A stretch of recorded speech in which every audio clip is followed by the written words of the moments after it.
ये दिल टूटा था पहले से अब और बिखर जाएगा। छोड़ गया वो शख्स जो कहता था सब सवर जाएगा। ये दिल टूटा था पहले से अब और भी सवर जाएगा। छोड़ गया है वो शख्स जो कहता था सब सवर जाएगा। अब सीने में दिल ही पत्थर चाहिए वरना इश्क करने वाला इश्क करते ही मर जाएगा।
मोहब्बत खुले बदनाम हो प्यार के दै छै लगवा मोतिया नजाम हो प्यार के दै छै लगवा मोतिया नजाम होई छै मोहब्बत खुले बदनाम हो प्यार के दै छै लगवा मोतिया नजाम हो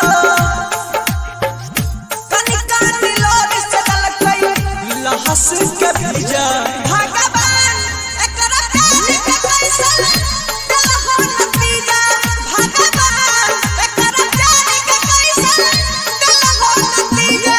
रसीला म्यूजिक प्रेजेंट्स